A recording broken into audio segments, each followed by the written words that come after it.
en paro en Colombia y este viernes protagonizaron una manifestación en Bogotá y en poblaciones cercanas. Exigen más recursos para el sector y el pago de primas y bonificaciones atrasadas. El gobierno ha dicho que los aumentos salariales en el magisterio son los mayores de todos los empleados públicos, que además ha aumentado el presupuesto para la educación. Los maestros quieren una nivelación salarial para los años 2020 y 2021 y el gobierno les dice que no se puede comprometer con recursos de los próximos gobiernos.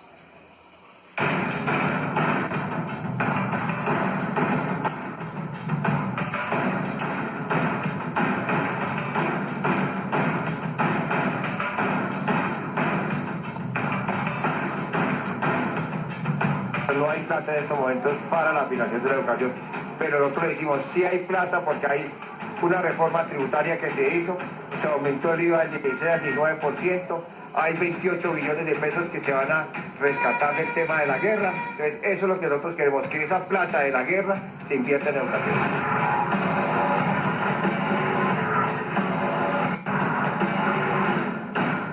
Decidí encadenarme como una acción o una manifestación de protesta por el descontento de todas las injusticias que se vienen dando en la educación pública y todo el desfinanciamiento que se viene dando para las instituciones educativas.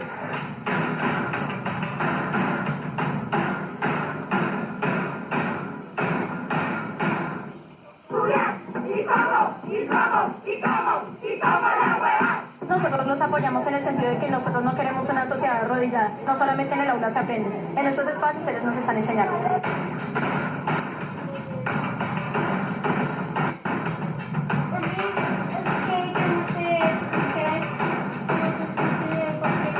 Yo espero que se llegue a un acuerdo sobre el incremento salarial y los demás temas de la agenda.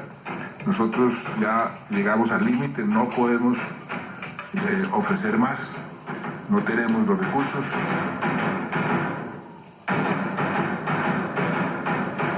El sector educación va a recibir 1.18 billones de pesos adicionales a lo que ya teníamos en el presupuesto.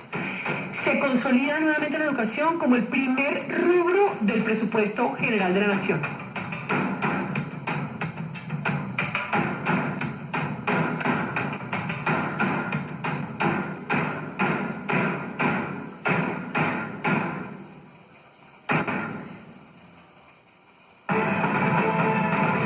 Y para explorar la posibilidad de solución frente a este paro de docentes nos acompaña desde Bogotá Carlos Rivas. Él es el presidente de la Federación Colombiana de Educadores, a quien le damos la bienvenida. Señor Rivas, muy buenas noches. Gracias por acompañarnos. Muy buenas noches, muchas gracias. Y que la comunidad internacional conozca la realidad de la política educativa en Colombia. ¿En qué van las cosas? ¿Cómo está la negociación con el gobierno a esta hora?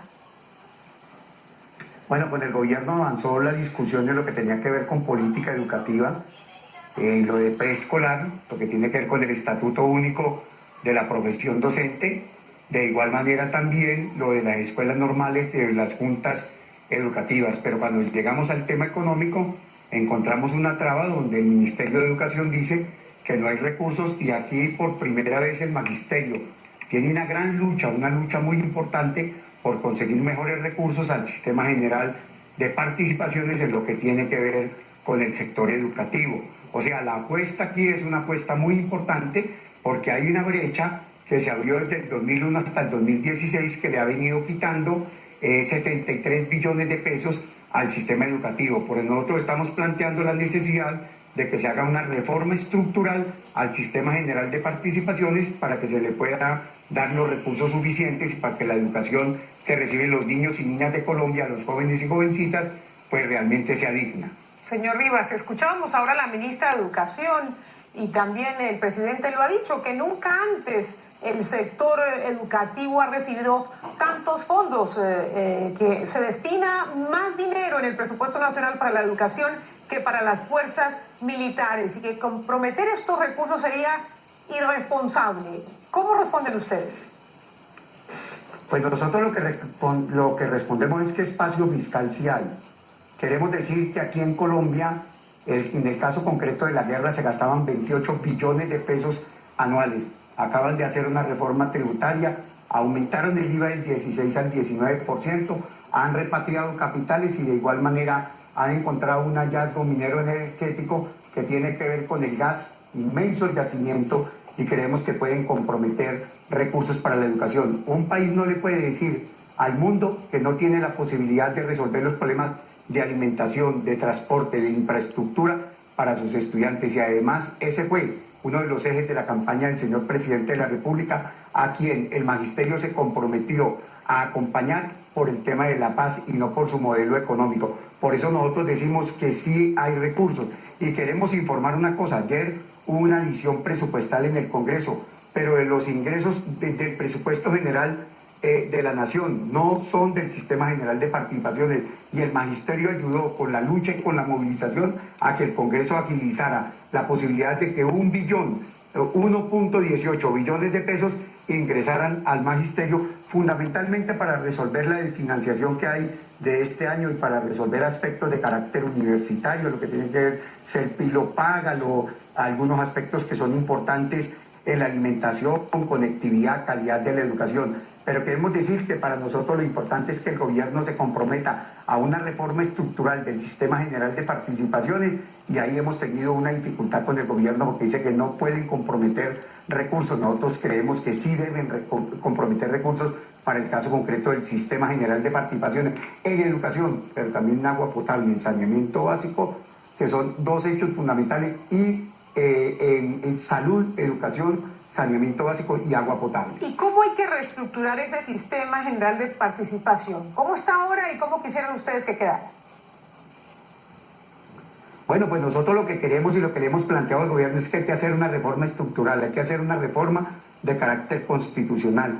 Nosotros le hemos planteado al gobierno que hay una fórmula que estamos proponiendo y son 4.2, que se coloque de inversión adicional a 10 años, lo que significaría 0.42 por año, y esa cifra da 16 billones de pesos, o sea, 1.6 billones de pesos anuales para poder ir cerrando la brecha a un sector que le quitaron 73 billones de pesos. Pero también queremos decir que este año, con la adición presupuestal, apenas se resuelve un hueco fiscal que había en educación. El año entrante tiene que hacerse lo mismo. Por eso planteamos la necesidad de que se haga una fórmula mucho más amplia con la reforma constitucional, donde participe el Ministerio de Hacienda, el Ministerio de Educación, también lo puedan hacer los alcaldes, los gobernadores, y desde luego nosotros los maestros, que estamos jugando un papel importante para defender la educación pública como un derecho fundamental de los ciudadanos. Y planteaba que el presidente de la República tuvo 3 pilares, que eran la paz, la equidad y la educación. Si no hay educación, no hay equidad. Y si no hay equidad, desde luego que no hay paz laboral. Por eso estamos en el paro nacional en este momento con los maestros de Colombia. Pero bueno, como usted plantea una reforma constitucional y acaba de salir del país de una para implementar los acuerdos de paz, este sería un proceso, en caso de que el gobierno accediera, muy largo. Mientras tanto, ustedes ya llevan 30 días de paro, más de 8 millones de alumnos sin clase, están a 2 semanas de salir a vacaciones. Mientras tanto, ¿qué va a pasar, señor Rivas? Bueno, lo primero que le quiero decir es que no es solo este tema la discusión con el gobierno. Aquí hay un tema de alimentación y transporte para los niños. También hay unos hechos concretos del número de estudiantes por aula de clase. En la OCDE son entre 12 y 13 los países que hacen parte de ellos. Nosotros son 26.5 si cogemos la masa estudiantil y la dimos por el número de docentes, pero realmente en nuestras aulas de clase hay 30, 40 y 50 niños. Nosotros lo que queremos decirle al gobierno: invierta en educación. Y también hay unos hechos que son concretos para nosotros. El gobierno venía diciéndole a la opinión pública que nosotros estábamos por aumento salarial. El aumento salarial se definió en otra mesa de los trabajadores estatales y nosotros seguimos en una lucha por recursos para la educación pública. Pero también le estamos diciendo al gobierno que en el 2015 él hizo un acuerdo con nosotros en el propósito de que lográramos 2 puntos más para la nivelación salarial, en virtud de la brecha que hay desde el punto de vista salarial. Nosotros somos de los trabajadores más mal pagos de América Latina, y si lo comparamos con Europa y con los países de habla inglesa, por supuesto que la diferencia es inmensa. ¿Qué le estamos diciendo al gobierno? Que estamos utilizando los instrumentos fundamentales de los trabajadores que están en la Constitución: el derecho a la movilización, al paro, desde luego a la huelga, y hemos hecho movilizaciones apoteósicas, pero no ha movido ni ha sensibilizado al gobierno. En el día de hoy, el gobierno ha hecho un llamado a que nos sentemos en la mesa, pero creemos que el gobierno debe ser un poco más generoso para que podamos ampliar y para que podamos llegar a un acuerdo. La verdad es que el gobierno dice que estamos perjudicando a 8 puntos, a 8 millones de estudiantes. 8 millones de... 8 no, son 8 millones y medio de estudiantes. Esos 8 millones de estudiantes nosotros los tenemos en el aula todos los días, con hambre, con desnutrición, con dificultades, sin unos buenos asientos donde el niño reciba su clase. ¿Qué hemos planteado nosotros? Hombre, se requiere una educación con dignidad. Y nosotros tenemos todos los días 8 millones de estudiantes. Y el gobierno quiere decirle a la comunidad que los 8 millones de niños son perjudicados por nosotros. No, todo lo contrario. Estamos buscando recursos para poder beneficiar a ese número tan significativo de estudiantes que no ha tenido la atención del gobierno. Me queda tiempo para una última pregunta. Si ustedes tuvieran que escoger 1 o 2 puntos concretos con los cuales se darían para levantar el paro, ¿cuáles serían ese o esos 2 puntos, concretamente? Pues que se resuelva todo el pliego de peticiones, pero fundamentalmente que el gobierno destine los recursos necesarios para el Sistema General de Participaciones. Sí, pero ese punto del Sistema General de Participaciones para nosotros es vital, pero el pliego es un pliego de carácter integral. Y los maestros de Colombia estamos haciendo una lucha de carácter nacional por la soberanía de la educación y por la necesidad de que los niños y niñas de Colombia tengan una educación, no solo con dignidad, sino una educación para la democracia, para la vida y para la libertad.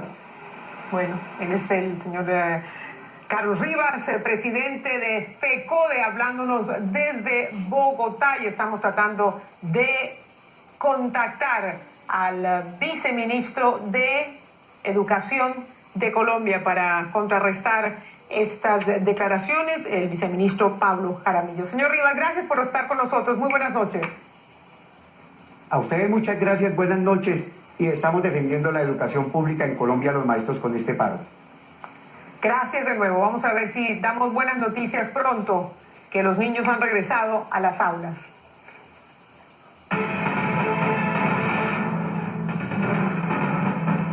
Nuestra pregunta del día tiene que ver con este paro de educadores en Colombia. ¿Está usted de acuerdo con las demandas de los maestros de las escuelas públicas en Colombia?